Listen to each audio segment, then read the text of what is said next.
আসো খেলবো, খেলা হবে। ফ্যাসিস্ট হাসিনা পালিয়ে গেলেও তার ষড়যন্ত্র থেকে রেহাই পাচ্ছে না দেশের মানুষ। একের পর এক কুটচালে ব্যস্ত সাবেক এই প্রধানমন্ত্রী। এবার নতুন করে তার দল আওয়ামী লীগ কর্মসূচি দিয়েছে অন্তর্বর্তী সরকারকে পদত্যাগে বাধ্য করতে এবং দমনপীড়ন ও দুর্নীতির বিরুদ্ধে প্রতিবাদ জানিয়ে 16 ফেব্রুয়ারি অবরোধ এবং 18 ফেব্রুয়ারি দেশব্যাপী সকাল সন্ধ্যা হরতালের ডাক দিয়েছে দলটি।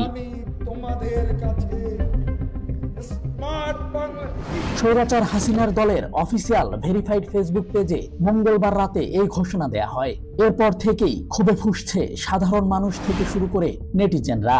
আওয়ামী লীগকে উদ্দেশ্য করে কেউ কেউ বলছেন আসো খেলবো, আবার কেউ বা তাদের পক্ষ নিয়েও কথা বলছেন। আল আমিন হাওলাদার নামের একজন ফেসবুকে লিখেছেন, যারা হরতালের ডাক দিচ্ছে তারা কারা? কোথায় আছে সোনামণিরা? গণহত্যাকারীদের রাজনীতি করার কোনো অধিকার নেই। তাকবিরুল হক টিপু নামের একজন লিখেছেন, আওয়ামী লীগকে সম্পূর্ণভাবে নিষিদ্ধ করা হোক, আমরা এখন মাঠে আছি, আসো খেলবো। আসো খেলবো, খেলা হবে। 24 জুলাই গণ অভ্যুত্থানে স্বৈরাচার হাসিনার দল আওয়ামী লীগ যেভাবে ছাত্র জনতার উপর ঝাঁপিয়ে পড়েছিল, এরপরও তারা কি করে সাহস পায় কর্মসূচি দেয়া? যে দলের নেত্রী চোরের মতো পালিয়ে গেছেন, তাদের মুখে কি আর দুর্নীতি অনিয়মের কথা মানায়?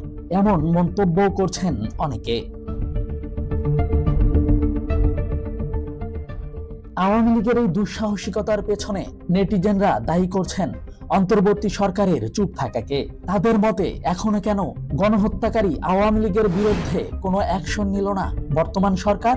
আর অন্য রাজনৈতিক দলগুলোও বা চুপ কেন আওয়ামী লীগের বিরুদ্ধে তাদের বিরুদ্ধে কথা বলতে?